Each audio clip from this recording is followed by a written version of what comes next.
good evening and a very warm welcome to the UniSA 2025 Three Minute Thesis Grand Final, or the 3MT Grand Final. My name is Sandy Orgeig and I'm the Dean of Graduate Studies here at UniSA. This event, which is co-presented with the Bob Hawke Prime Ministerial Centre, is one of the absolute highlights of our research year. It's a chance to celebrate the brilliance, the creativity, and the determination of our higher degree by research students as they condense their complex research to share with us accessible and inspiring stories in just 3 minutes. Tonight you'll hear from 7 of our finalists from across the university with presentations covering children's wellbeing in summer, accessibility for students with dyslexia, and compact infrared telescopes for space imaging, among other stories. Each of our finalists has a powerful story to tell. Each will show us why their research matters and how it can change lives. Before we begin, I'd like to acknowledge that we are meeting here today on beautiful and traditional Ghana country. And to formally welcome us, we are honoured to have Luke Wilson with us tonight. So please join me in welcoming Luke to the stage to welcome us to country.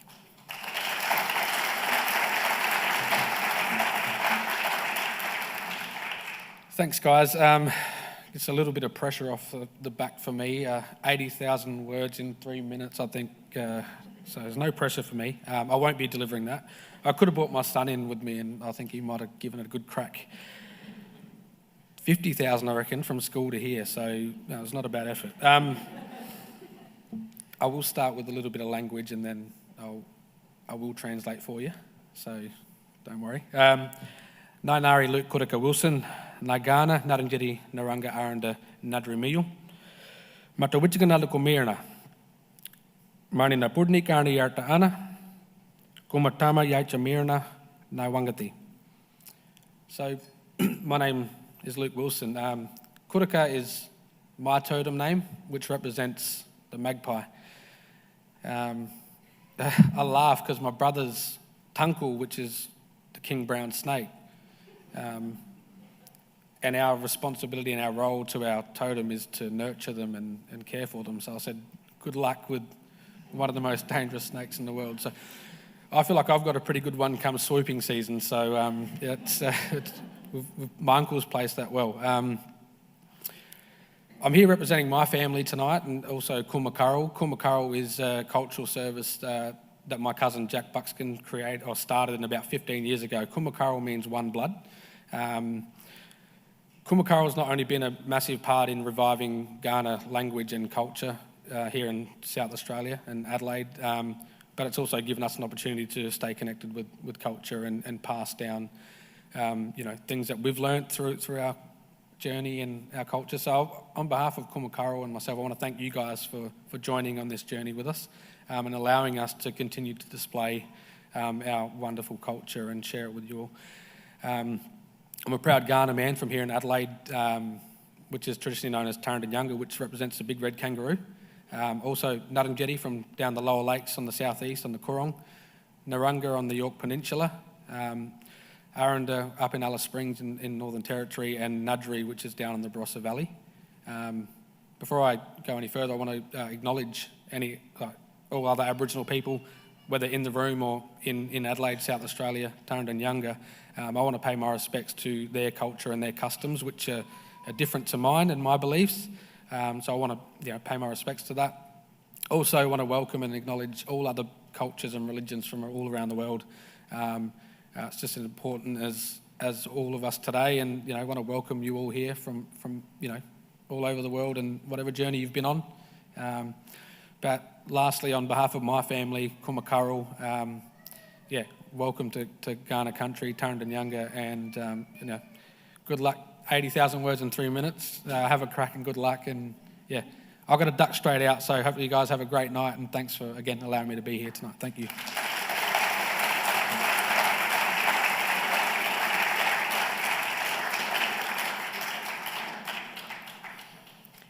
Thank you so much, Luke, for that warm and generous welcome to country. So I have a couple of brief notices. Please note that this event is being video recorded and live streamed on YouTube tonight. And a reminder to please turn your phone onto silent. You will need it later on after the presentations in order to vote for your favourite presentation, your favourite finalist, so no need to turn it off completely. So on behalf of Professor Peter Murphy, Deputy Vice-Chancellor, Research and Enterprise, and the UniSA senior leadership represented here tonight by Bradley Distinguished Professor Marnie Hughes-Warrington AO, Provost and Chief Academic Officer and Standing Acting Vice-Chancellor, Executive Deans, Deans of Research and Professorial Leads and Members of Council. And also on behalf of Jacinta Thompson, Executive Director of the Bob Hawke Prime Ministerial Centre, who unfortunately, due to ill health, is only able to join us online tonight and not in person. Welcome to the 2025 UniSA 3 Minute Thesis Grand Final. Welcome to our distinguished guests, our judges, our valued donors, our colleagues, students, friends and family, both here in the auditorium and those joining us online via the live stream. And of course, a very special welcome and thank you to our 7 PhD finalists. This is a particularly significant moment for us. Since 2010, UniSA has proudly participated in 3MT, celebrating the research achievements of our HDR students and sharing their stories with our community. Over the past 15 years, this stage has showcased many PhD researchers, each with their own bold ideas, their challenges, and their breakthroughs. Tonight marks the final time UniSA will hold its own 3 Minute Thesis Grand Final. It is both a celebration and a milestone, a moment to reflect on the extraordinary journey we've taken and to look ahead with excitement as UniSA and University of Adelaide continue forward together as Adelaide University. What has never changed and will never change is what lies at the heart of this event: our research students, their discoveries, their drive to create knowledge that changes lives and the world around us. That is what we celebrate tonight, and it is what will continue to define us in the years ahead. This event is truly UniSA at its best, brought together by my team and the Bob Hawke Prime Ministerial Centre, and made possible through the generosity and support of colleagues right across the university. From research, education and training, our academic units and admin teams, through to the DVCRE portfolio and CMK's research marketing, digital, creative services and media teams. Tonight we are also expertly supported by our AV colleagues, Zach and Shane, and by volunteers from across the university. Thank you not only to your efforts tonight, but also for those many contributions that have supported 3MT over the years. A very special thank you as well to Jacinta Thompson and her team, Renee and Cara, at the Bob Hawke Prime Ministerial Centre and all of their volunteers. And of course to my own team, Kirsty and Cara, who have been invaluable and working tirelessly, along with my co-dean of Graduate Studies, Associate Professor Sally Plush. And now it is my great pleasure to introduce your MC for tonight, journalist and media presenter Candice Prosser. Candice is an experienced journalist who has worked in a variety of roles for the national broadcaster. She began her career by specialising in courts and legal reporting, spending countless hours in courtrooms and royal commissions to bring important stories to the public with insight and authority. In more recent years, she's become a familiar voice and face as a radio and TV presenter, while also sharing her expertise behind the scenes as a mentor, trainer, and producer. She is passionate about quality storytelling, which makes her such a fabulous fit for tonight's event. So please join me in welcoming Candice Prosser to the podium.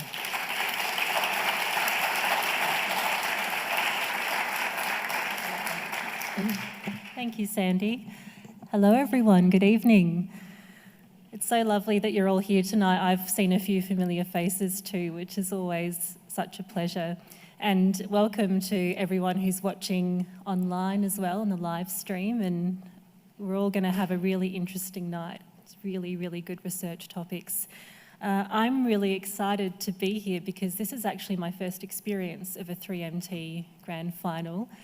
And I've been looking forward to it ever since I got the brief for this gig, and it's going to be an absolute pleasure tonight.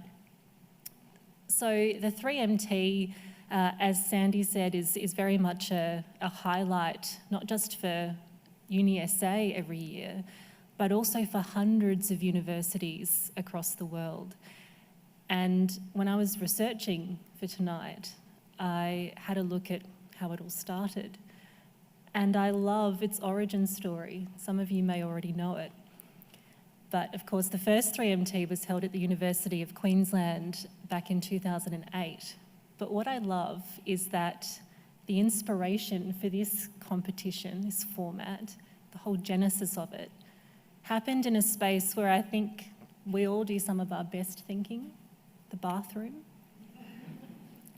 And in this instant, the light bulb moment came from the then Dean of Graduate Studies at UQ, who's standing in the shower with an egg timer.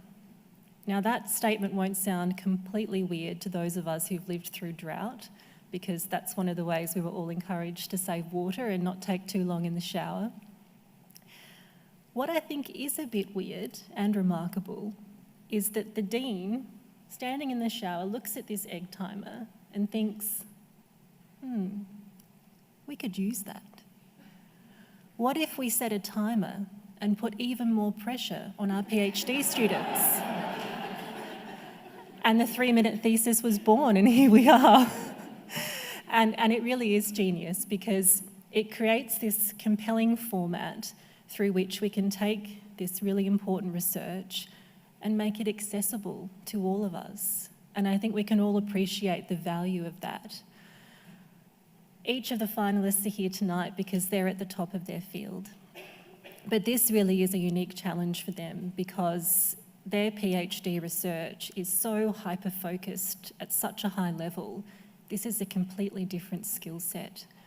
And I was able to meet all the finalists in the past week and ask them questions about their research, and that was such a privilege. I really learnt so much, and I think all of us are going to learn a lot tonight. And it struck me that every one of their projects has the potential to change people's lives for the better. And that's remarkable. It also struck me that these projects are immense. I mean, clearly, to do a PhD, you have to have a topic that can span tens of thousands of words, but they're incredibly complex and highly nuanced. So to condense all of that into a memorable 3-minute presentation for us, a non-specialist audience, it's not an easy task. It is a challenge, and it's going to challenge the finalists to use all of their talent and reach even higher. So that's going to be great to watch, and it's going to be a great experience for you as well. And I know the nerves start kicking in at this point, but I just want to say enjoy it because you're among friends here, and we're all so pleased to be listening to your talk tonight. So I think it's going to be really inspiring because to combine that passion with that level of expert knowledge, that specialist knowledge, with effective communication skills is special. And in the media, we know what a gift that is, to find researchers who are passionate, who know how to reach the audience, who can not only attract our attention, but also our understanding, to make us care about what they're saying. That to find talent like that really is the dream. And when it happens, it's powerful, because ultimately that's how we make change. That's how we inspire people. That's how we make a difference. And it really is remarkable, the work that you've all done. And all of you are making a very important contribution to your chosen field. And by the way, I should mention, I found out, they're doing all of that while also holding down their day jobs, which is also very meaningful work, juggling families, their own students, and life's various demands. I mean, how do you do that? As a Harry Potter fan, I do want to ask, do you have access to a time turner? Do you somehow have a way of getting more hours out of the day than us mortals do? I'm hoping there's at least one Harry Potter fan in the audience who understands that reference. If not, I'll clue you in. Hermione uses it to attend 2 classes at the same time at Hogwarts. I feel like that's the kind of student you'd all be if you were at Hogwarts, am I right? Yep. So, look, I think we don't have a time turner, and it's incredible what's brought you here tonight. So I would like to take a moment to acknowledge the incredible hard work and dedication that's got you all here tonight, and the impressive achievement of being a finalist in this competition. Well done.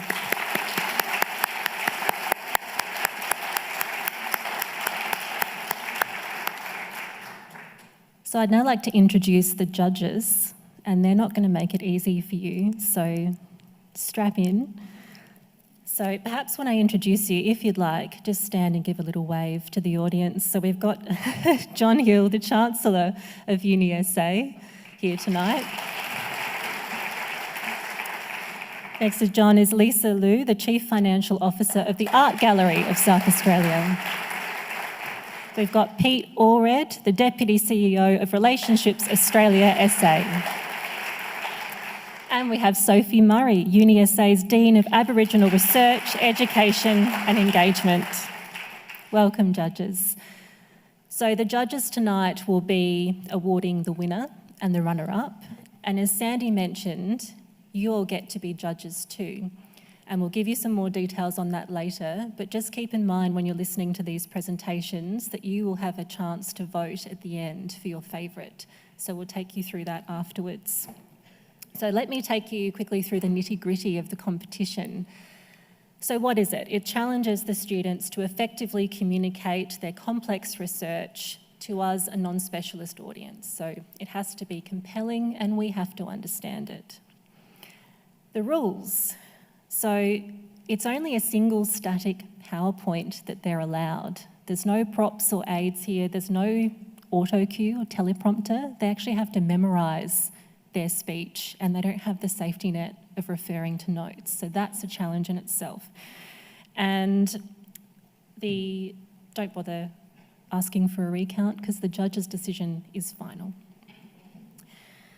So this is what the judges will be looking for tonight. I'll take you through the judging criteria. So communication, did the students articulate their project to us and its significance in a meaningful way? Comprehension, did they help us understand their research? And engagement, did they have us hanging on their every word, keen to hear more? And that brings us now to the presentations. And first to take the floor tonight is Emily Iglitis. And Emily's research tackles the so-called summer slide during school holidays, when children, especially those experiencing disadvantage, can suffer a decline in their health, learning and well-being. Please welcome Emily.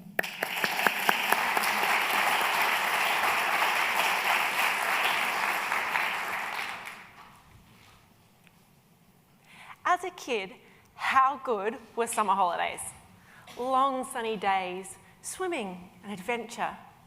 So what if I told you that many of the 3.6 million school-aged children in Australia, summer is a time of boredom, isolation and declining health?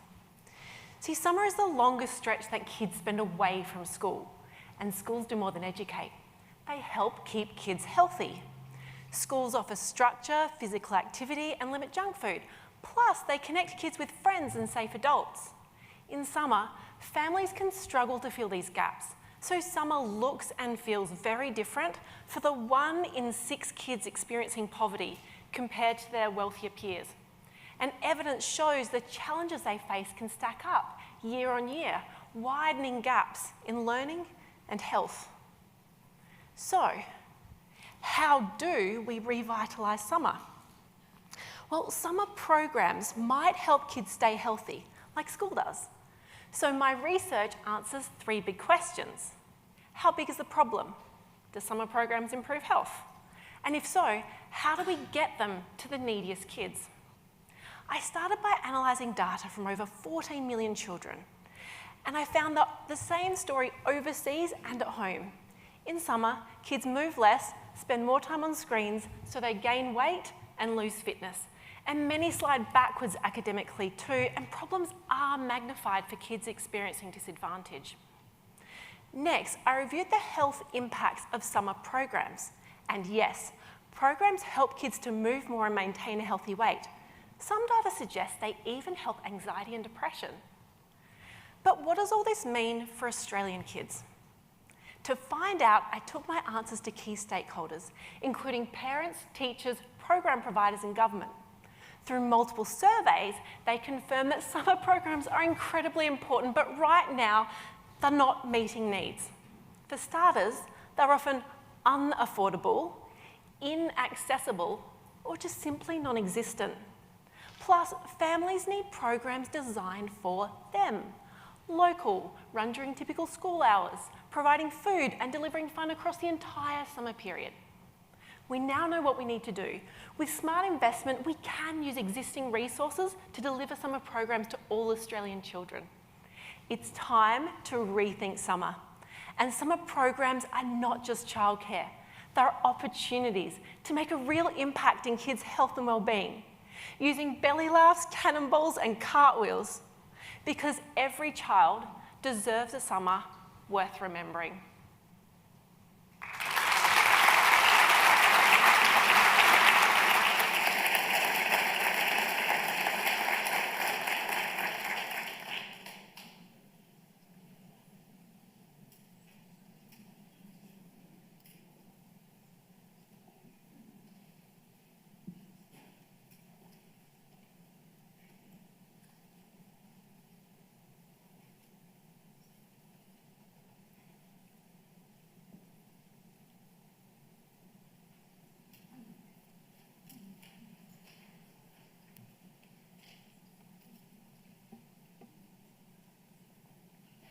I'm just allowing time for the judges to finish their notes, so just bear with us.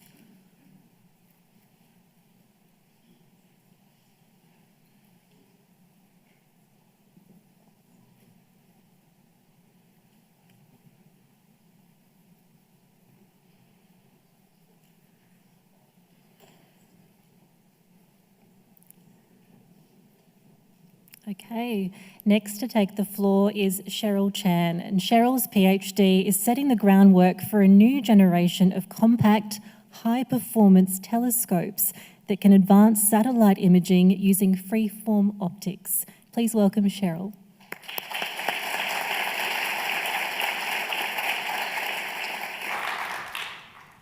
Picture a satellite the size of a tissue box, floating silently, hundreds of kilometres above the Earth, all alone, drifting through the Earth's shadows. It's floating in complete darkness, no sunlight, no reflections, just cold, endless night. And yet, it sees everything. It sees wildfires burning through forests. It sees invisible patterns of plant growth and volcanic activity and ocean currents. And it's relaying critical intelligence to our defence organisations about our borders. This is the power of infrared remote sensing, a silent eye watching over the Earth both day and night. But building high-quality imaging systems that make this possible comes with a challenge. Because when you're sending cameras into space, every gram and cubic centimetre is expensive. And so these systems need to be extremely compact and lightweight without compromising on image quality. So my research tackles this problem by rethinking the geometry of the optics themselves, designing and manufacturing all reflective systems using freeform optics, mirrors with complex irregular surface shapes. So instead of the usual round shapes you'd find in traditional telescopes, mirrors in freeform optics are carefully sculpted with asymmetric contours, so they're more like a Pringle or a wave than a perfect bowl. It's these complex surface shapes that allow us to bend, fold, and compress light paths into radically compact ways, and that means fewer components, lighter systems, smaller satellites. But to achieve such complex surface shapes requires complex manufacturing. So I'm exploring a new fabrication method that leverages metal 3D printing to form the initial mirror shapes, then refining these surfaces using ultra-precise post-processing techniques. Using high-precision metrology, I've assessed these surfaces to match their intended designs to within a fraction of a wavelength of light, and with a finish that's smooth enough for infrared applications. Then I'll perform some optics characterization to assess how well an entirely 3D printed freeform optical system would perform in terms of the quality of the images that they produce. So by combining cutting-edge design with advanced fabrication techniques, this work helps realize freeform optics for compact infrared systems, enabling a new generation of Earth observation satellites.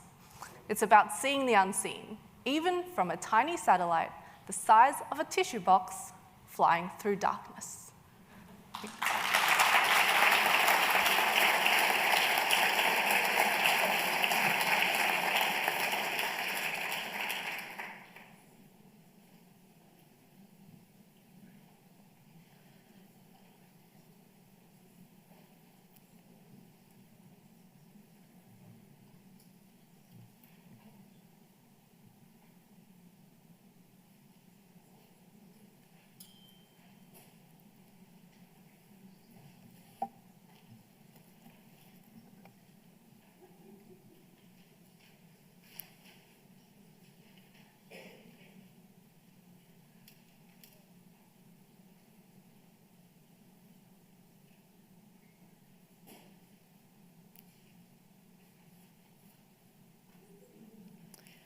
Okay, next to take the floor is Namrata Nair.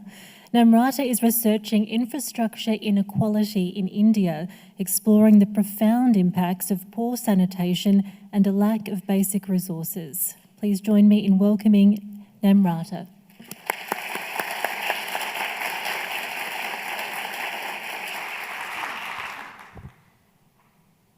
Have you ever gone hours without access to a safe toilet? Imagine doing that every single day with no privacy, no dignity, and especially no choice. That's still a reality for over 2 billion people across South Asia and Africa. In India, one of the fastest growing economies in this world, this lack of access is an urgent problem. Shining skyscrapers and booming industries stand right beside neighborhoods with no basic toilets. Yet, the social... I'll wait for your timer. Should I start again, or? Yeah. Okay.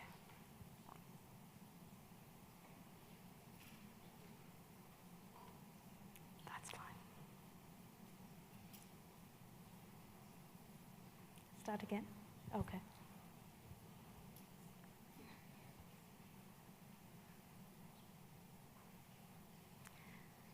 So from the top? Okay, no worries. Well, that's fine. Thank you.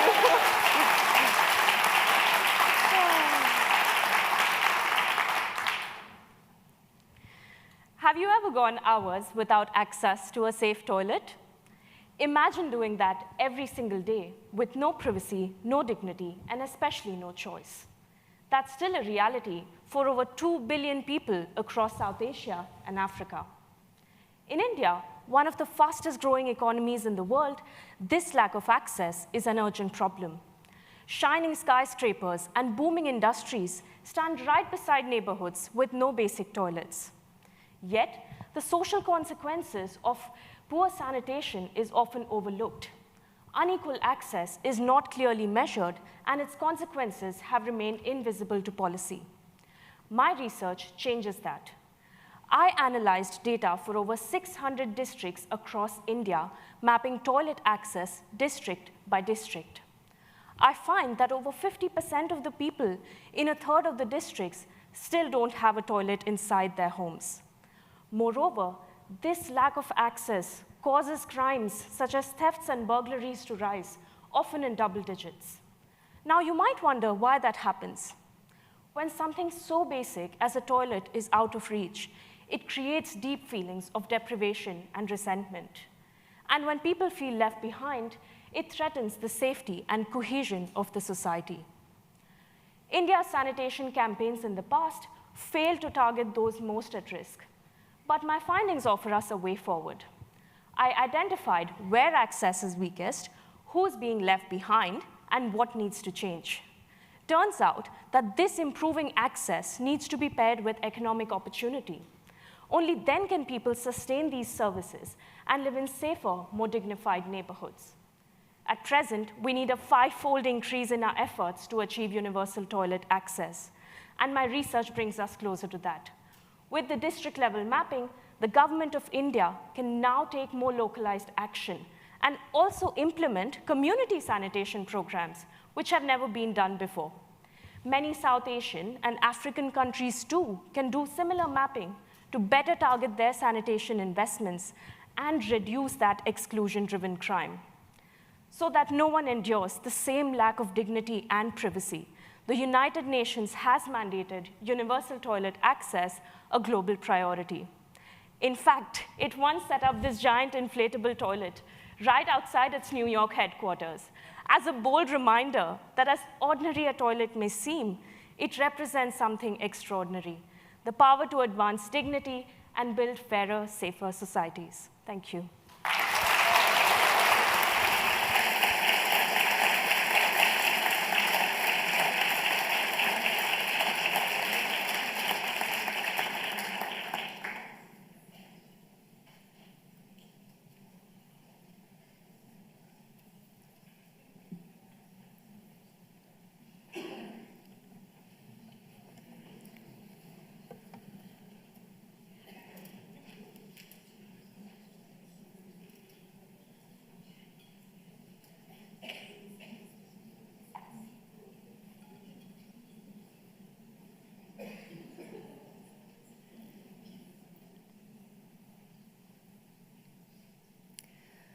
Okay, next up we have Darren Taljaard, and Darren's research explores how typographic design impacts long-form reading for students with dyslexia.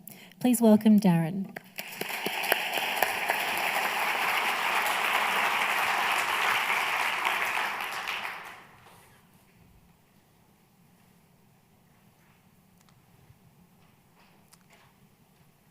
"40 to 60 people in this room tonight, that's 10 to 15%, probably experience reading difficulties because of dyslexia. I see this every day in my uni classrooms with students. Dyslexia makes reading more difficult, more tiring, slower, and more stressful. And as a graphic designer, I wanted to make reading materials like books and academic journals more accessible. That's why my PhD explored how typography impacts reading for university students with dyslexia. Typography is how we use space and alignment, line length, size and scale, color, weight, emphasis, and hierarchy. Initially, I thought we should help students read faster, but many interviews and 3 rounds of detailed experiments made something very clear. Students with dyslexia strategically approach learning more deeply. They focus on quality over speed, and they prefer reading from large laptop screens. So in response, my research demonstrates how we can digitally alter any book and take it from a wall of words to a well-organized, easily navigated text that students prefer and want to read from. I found 3 methods that work. First, add specific amounts of extra space between each letter and word, each line and paragraph. Second, use clear visual hierarchy to guide readers and insert numbers next to each paragraph so they know where in the text they are. And third, use augmentation. This means applying a subtle visual cue to the key sentence in each paragraph, as well as any important names and essential concepts. So the result?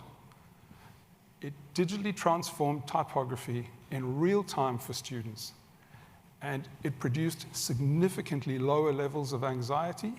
In fact, students even started enjoying reading from this. It significantly increased engagement, and for the first time, students were focused on content instead of just reading words. And that speed issue, well, reading time stayed pretty constant, but closer, more careful reading of more content was taking place in the same time.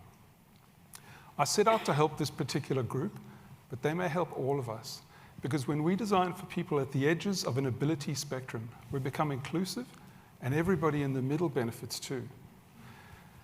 So now I'm working to get this implemented in Adobe's PDF software so that we can make inclusive augmented typography available to everyone. Thank you.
Next, we have Louise King, and Louise is focused on building teacher and student capabilities.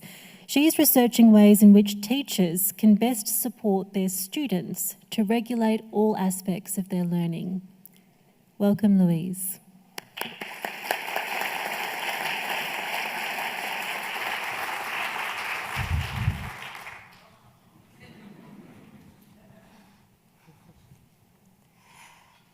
Picture this, you're a teacher and you can't wait to begin an exciting new project with your students.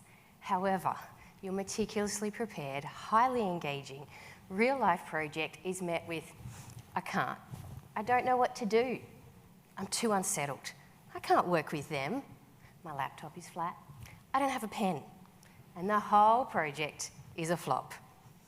That was me 8 years ago. Effective learning is less about content and a whole lot more about the strategies students use, or not, in the process of learning. It's the how over the what. We call this the regulation of learning, the setting and continual adjusting of goals and strategies to advance cognitive, affective, or social aspects of the learning process. But this doesn't automatically develop. It requires teachers to explicitly scaffold these skills through modelling, practice, and reflection. Research tells us a lot about the processes behind learning and what kinds of practices might make better learners.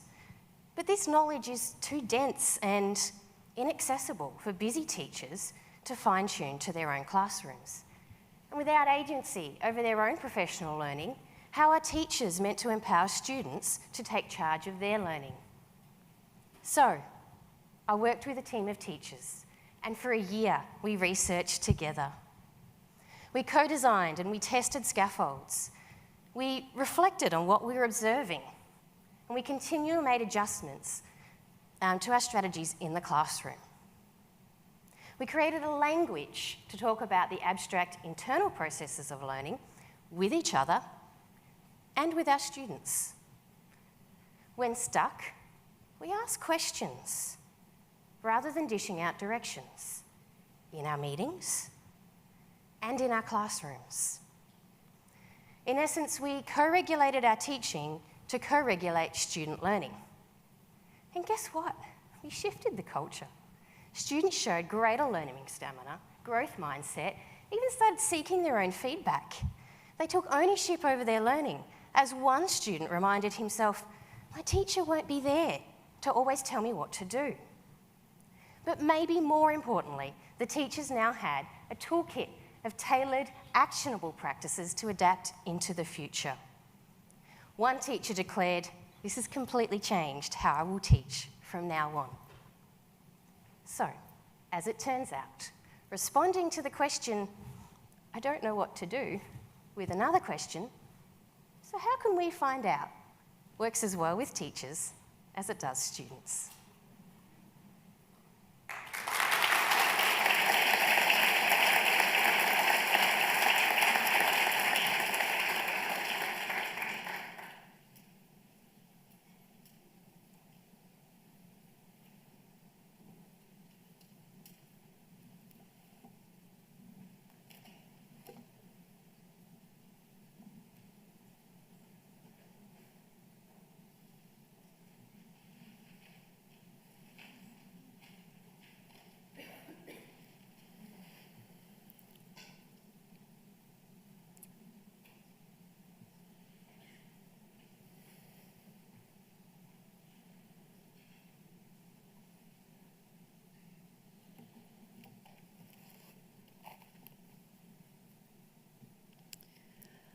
Okay, next we have Anita Kral.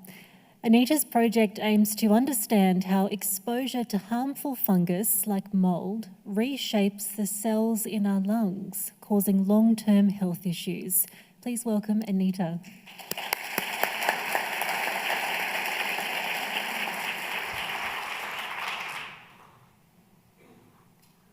For myself and the 1 in 9 Australians living with asthma, taking a deep breath is a challenge. But what if I were to tell you we are all at risk of developing this disease? With every breath, we expose our lungs to millions of harmful particles. This can impact our lung health and increases our risk of diseases like asthma. Mould is a type of fungus that flourishes where moisture lingers. Hidden in plain sight, it's a dangerous particle that is harmful to our health. Shockingly, 1/3 of Australian homes have mould, and up to 80% of asthmatics have mould allergies. Mould exposure is linked to asthma development, but we don't fully understand how. That's why I set out to study how mould affects the lung stem cells to cause asthma. Stem cells are our body's master building blocks. Lung stem cells form the structural and functional components of the lungs. In the healthy lung, the blue master building blocks build a strong and protective brick wall, shielding us from harmful particles like mould. But in asthma, these green master building blocks take over, building a weakened brick wall that's covered in thick mucus and riddled with cracks. Yet little is known about how mould redirects stem cells towards asthma. And that's where I step in. Lung stem cells express specific messenger signals vital for healthy lung development. But when I expose these stem cells to mould, these signals change. Mould activates asthma pathways, including signals important for the building of mucus-producing cells. But how do these signals impact lung development? I created a mini lung in a dish model, growing lung tissue in the lab to answer this. I've shown that stem cells exposed to mould form mini asthma lungs. Using these mini lungs, I've performed cutting-edge imaging techniques to uncover what mould-specific signals persist within the stem cell to drive asthma. Think of this technique like Google Maps, but instead of mapping out a city, it maps precisely where each individual messenger signal is expressed in our lung tissue. High-tech imaging revealed that even weeks after initial mould exposure, these master building blocks maintained asthma-promoting signals. These stem cells remembered mould. My research provides the blueprints to how mould educates and rewires lung stem cell behaviours. I've shown that mould redirects stem cells towards asthma. I'm now exploring how to silence mould's messengers. I'm looking for ways to stop mould's negative influence on these stem cells to prevent asthma development, so we can all breathe just that bit easier.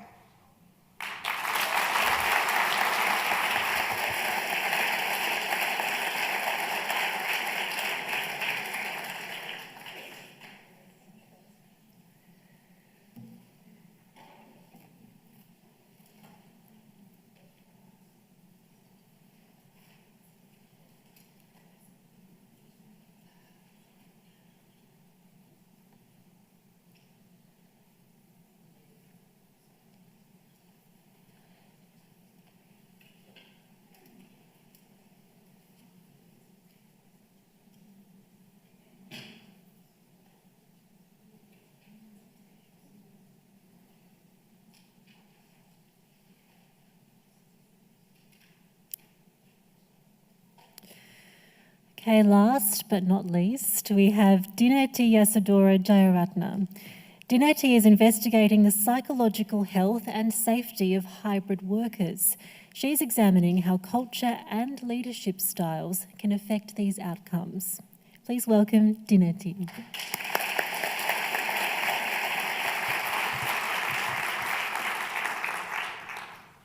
Imagine you're working from home. Sunlight shines through your window, coffee in a hand, and no traffic to battle. Freedom, right? Let's be honest, that's not the reality. You are juggling back-to-back phone calls while stirring a pot on the stove, constantly checking emails, but feeling completely unseen. You're starting to wonder, does anyone at work know I'm still here? That's hybrid work for many people. Not just a new way of working, but quite reshaping the way how people feel, think, and connect.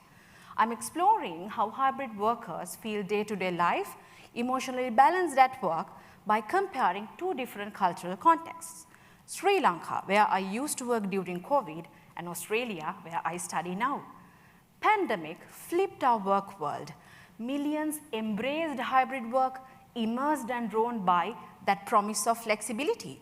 For some, especially women, it's a game changer, allowing them to balance work and home more fluidly. But there's a hidden cost. One recurring theme from my early interviews with 25 hybrid workers: loneliness. One participant said, "It's like I'm trapped in a bubble. No one sees me." Another theme, invisibility. Hybrid workers describe the feeling of overlooked, forgotten in meetings, and left out in casual chats once made them feel like a part of a team. So I'm asking, what makes hybrid work feel human? One answer stood out. That was the supervisors. When team leaders check in, not just to assign tasks, but to ask, "How are you?" people feel seen, supported, and alive. But when it doesn't happen, isolation deepens. Here's where it gets fascinating. Culture flips the script. Australia, many workers felt safe saying, "I'm struggling." But in Sri Lanka, people remain silent, not because they're fine. Speaking up can feel like a weakness. That silence isn't strength, it's a quiet burden. My research isn't done, but one truth shines. Flexibility without emotional connection is a false promise. If we don't pay attention to how people feel, we are building workplaces that look modern, but quietly damage the human spirit. So what's next? My goal is to turn these insights into action. I'm developing a simple practical leaflet with tips like how to set emotional boundaries, when to switch off, and stay connected without burning out. I want hybrid work less like juggling in the kitchen alone and more likely to be truly seen and supported wherever you are.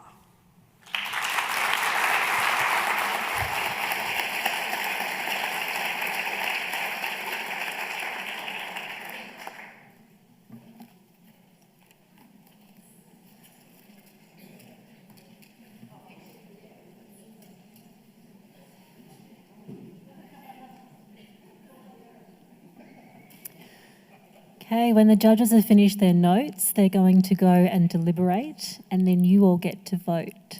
So hang tight, we're going to get that all happening very soon.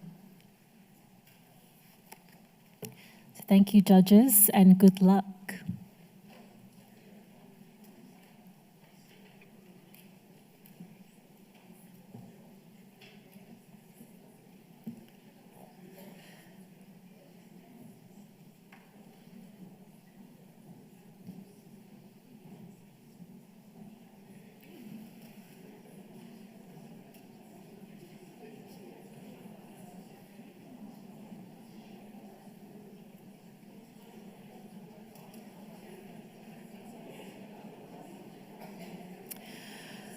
Okay, have you all made a decision on who was your favourite? I think that might be a bit difficult.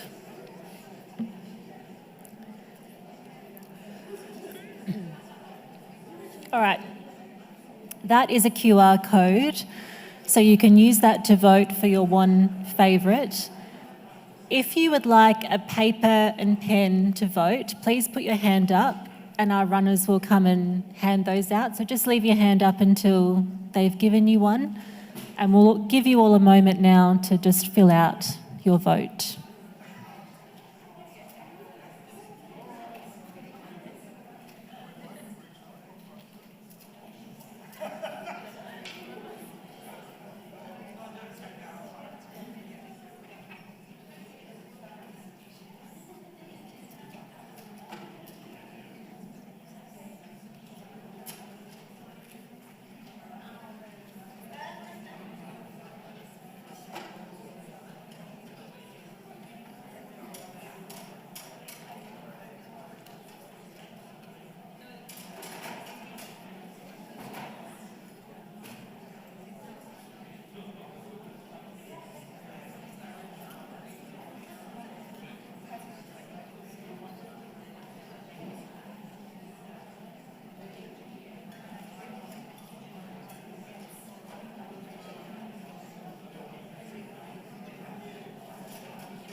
Sounds good. Okay, everyone. I hope you've all had a chance to vote for your favourite. We were just saying that we're so glad that we aren't voting because I love you all and how can I choose? So well done for voting. We now get to do the fun part of the evening, and you don't have to be timed for this bit, so relax. If there's any questions you have for the researchers, you want to know more about their projects, now's the time when you can ask. So I'll just invite all the finalists to come and sit here, and we'll have a microphone that we'll pass around. So when I take questions, if you've got a... Welcome.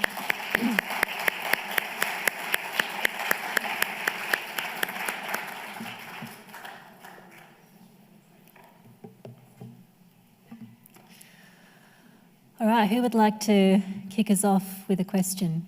Please put your hand up and we'll get a mic to you. Yes, over there. Thank you.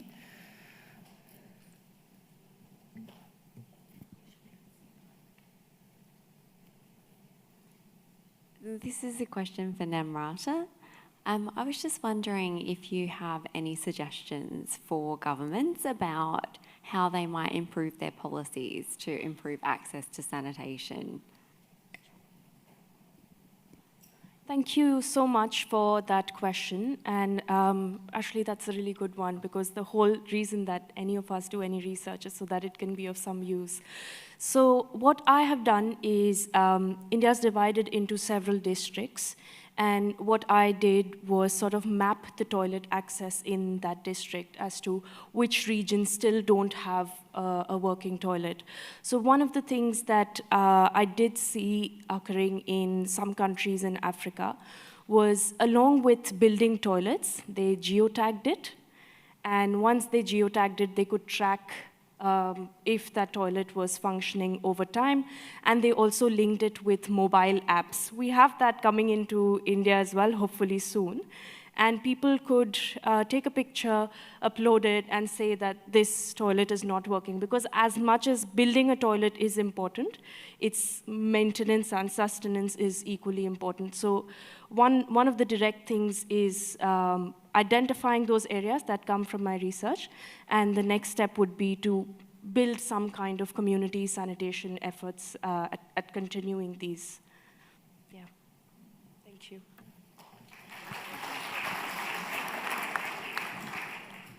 I've got a question for Darren.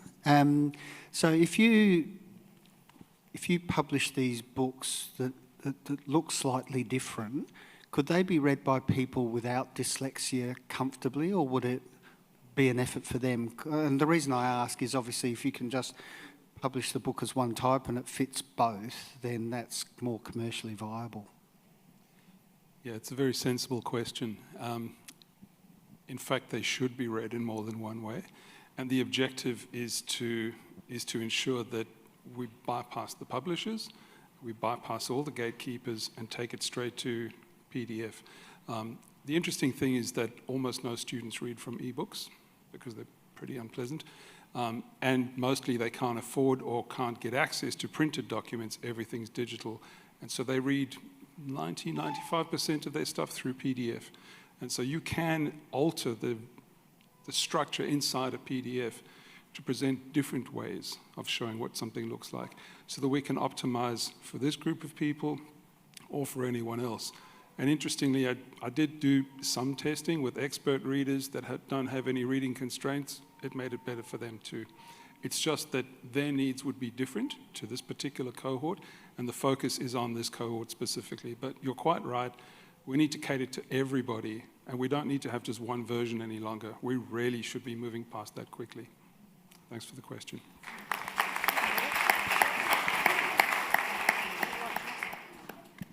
Don't be shy, put your hand up. Yes, thank you. Down at the front here.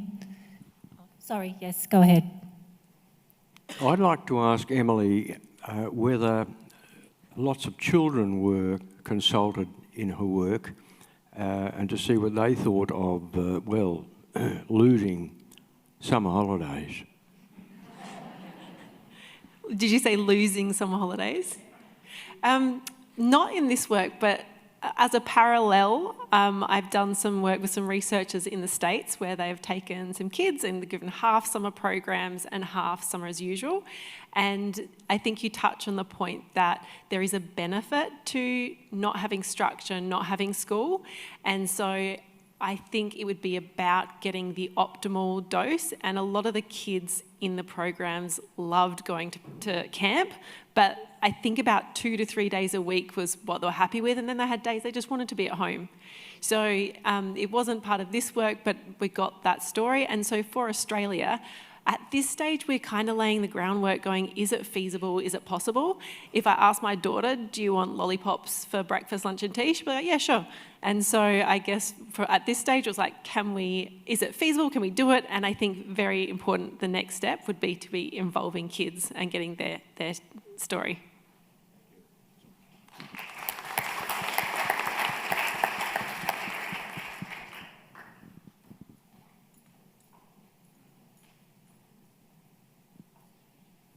Sorry, Emily, it's another one for you. But as a mother of 4 children, I am acutely aware of how expensive summer holiday programs are. And you sort of talked about the sort of disproportionate risk for kids from low socioeconomic backgrounds. So in terms of the work that you're doing, how do you address the financial impediments or constraints around these programs?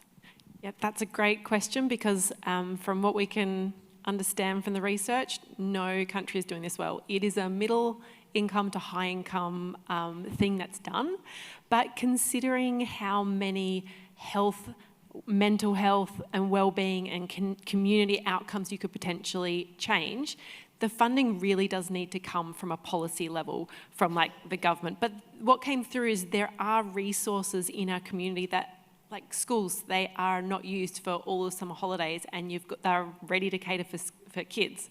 So I think if we can leverage the existing resources, using government funding, thinking of it as a public health thing, then that will make it achievable. We can't just expect families to fund it, because you're right, hundreds and hundreds of dollars per child per week, and you've got 6 weeks. Yeah.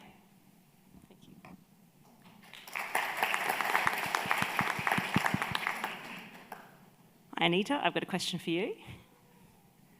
So I was really excited to hear about the messenger signals that you've identified there. Do you think that those signals could be tied back to other triggers, and could it lead to other health outcomes? I'm thinking particularly of cancers in lungs.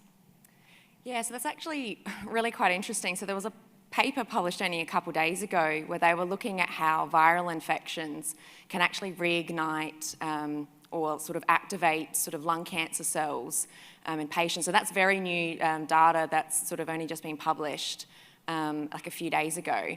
But in terms of how mould messengers may potentially be involved, that's something that we're not really sure about. Again, any form of inflammation has the potential to sort of awaken or tickle sort of potentially cancer cells, but that's not something we've particularly looked at in our research. But there's definitely people starting to look in that space now in terms of how inflammation from viral infections or bacterial infections may actually be sort of predisposing these people to developing cancers later in life, but they would probably be already susceptible to developing that cancer. It's probably more an acceleration as opposed to a trigger.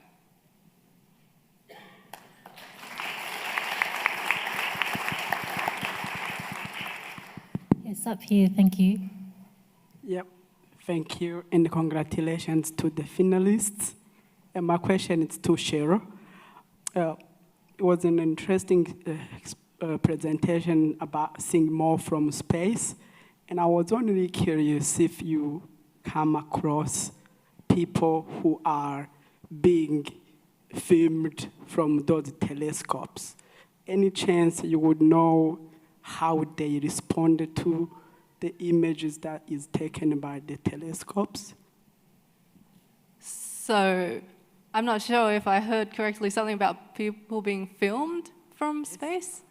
Yes. Do you? And whether people are aware that they're being filmed from space. If they become aware of it, how do they respond to it?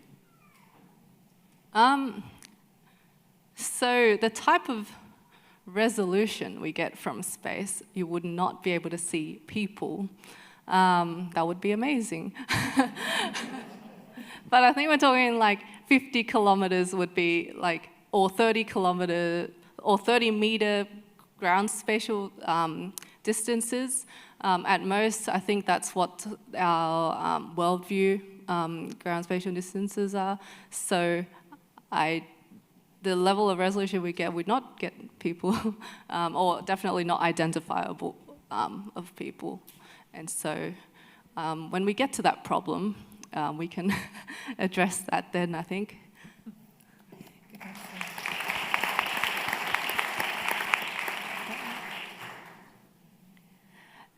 Thanks so much to all the finalists. Cheryl, I have a question for you as well. Sorry, it's over here. Thank you. I have a question for you as well. The long-term repercussions of these tissue boxes going around in orbit. I'm just wondering about the long-term ramifications of space junk that we often hear about now.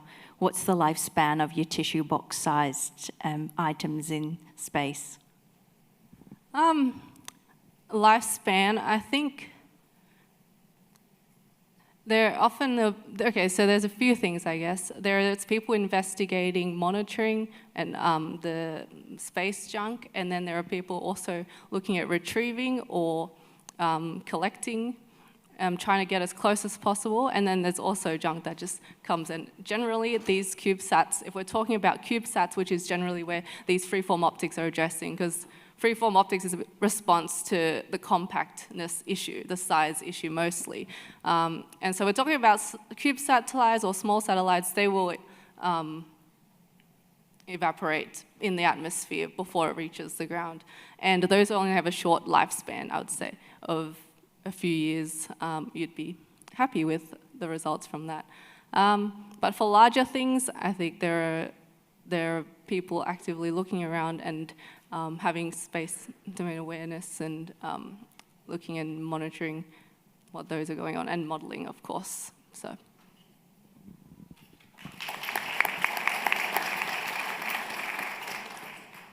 My question is for Anita.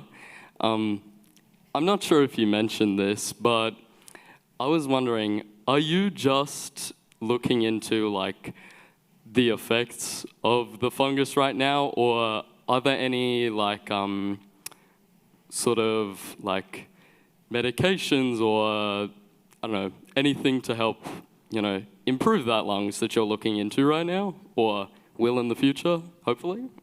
Yeah, so that's a great question. So from my research, we've been really looking at what signalling pathways or messenger molecules are activated specifically in response to this mold exposure.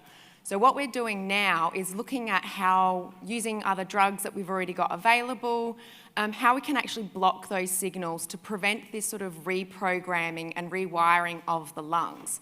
So the idea of this is sort of taking the lessons that we're learning from my research, which is more basic science, and then expanding on that into a program where we can actually look at delivering effective drugs to either block or prevent this development of asthma in the future. So that's something that's probably in the future. That's not something that we're going to able to do straight away with any sort of new therapies, but that's definitely the goal of this research, is taking those lessons from basic science and translating that into something that's going to be useful for patient health.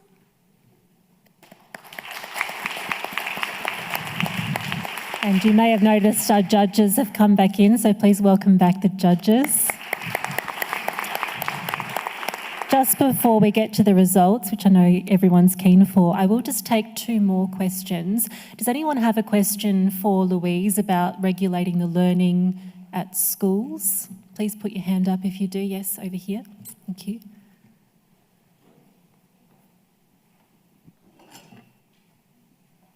Hi, I just wanted to know, what was the age group of the students that you were focusing your research on?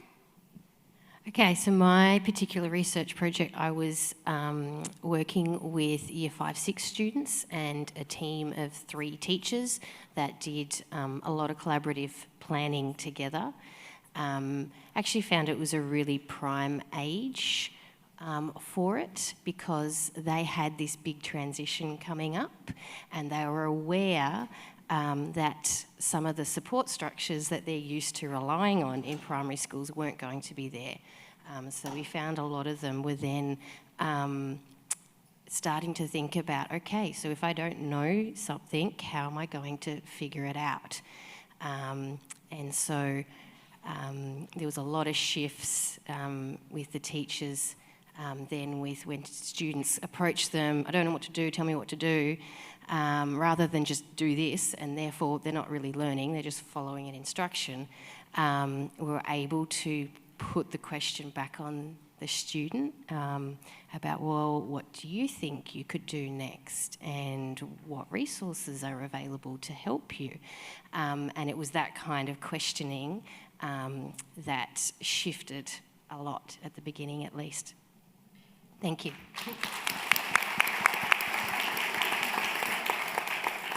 Great. Do you have a question for Dinety? I do indeed. Great. So firstly, thank you very much, everyone. And congratulations. It's nerve-wracking down there. You've done an awesome job and you've inspired many of us, I'm sure, all of us. My question is for you, Dinety. I'm interested, really interesting research, and of course we know that the hybrid world of work is here to stay. My question for you is, did you find different pockets and different responses from different groups or communities, or even a difference between Australia and Sri Lanka? Did you find that sort of some people enjoyed hybrid work more than others, and what were the kind of characteristics of those different groups? Thank you very much for your question. I don't see that kind of a difference in cultures or like. Everyone loves hybrid work, especially women and also men. Men also highlighted that they have an opportunity to spend much more time with their family and kids. That is a highlighted thing from men, and women can do their household chores, cooking and all, because of the hybrid work. But in terms of culture, Sri Lanka and Australia, it's totally East and West culture, where Sri Lankans have a collectivist culture and Australia has an individualistic culture. So in terms of that, there are some differences where we perceive the hybrid working, where Australians love kind of individually working and take autonomy decisions, where the Sri Lankans want to have working in a team, even though they're working as hybrid workers, and to have team decision making. So in terms of that kind of cultural differences there, but other than everyone loves hybrid work. Yeah, thank you.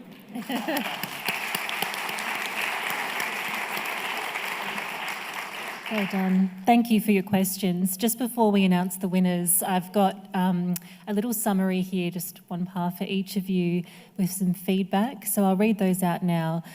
So Emily, the judges said that you were engaging and passionate, very well presented, well done. Cheryl, clear explanations, good use of the Pringle visual, that was very helpful, and the slide helped explain the issue as well.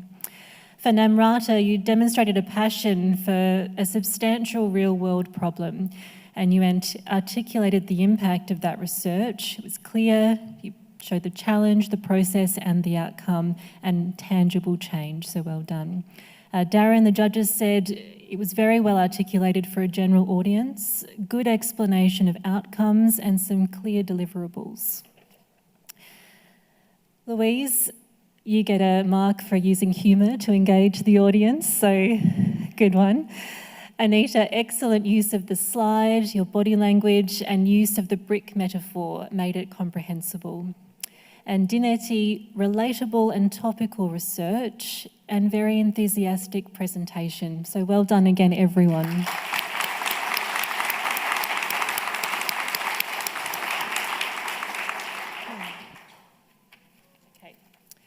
So, are you ready? We're going to announce the People's Choice Award first, and the winner of the People's Choice Award gets a $1,000 research grant, which I'm sure will be put to very good use.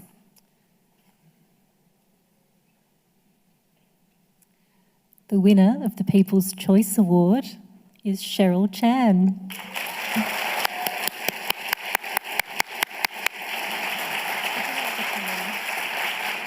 Cheryl, come over here and we'll give you the award.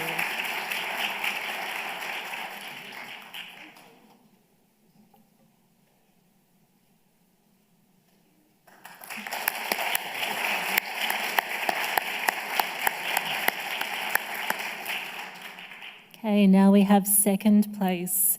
And second place winner also gets a $1,000 research grant. So I'll give this to John. Second place winner is Anita Kral.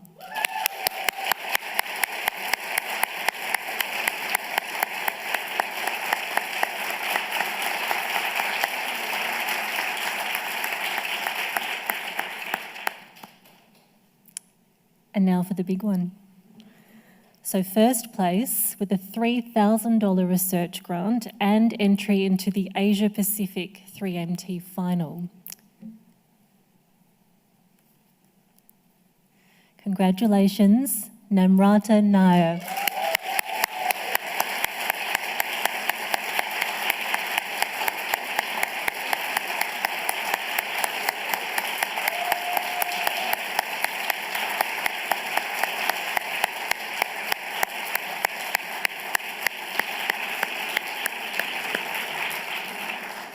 That's fantastic. And you know what? Everyone sitting here is a winner. You have all impressed us so much. Well done.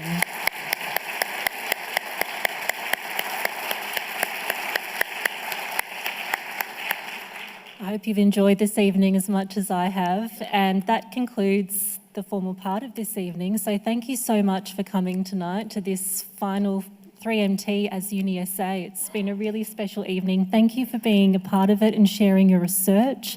We've all learnt so much and been so inspired by you all, and I know how much nerve it takes to come up here and present something so personal and important, and you've all done a fantastic job. And thank you to our audience. You've been great.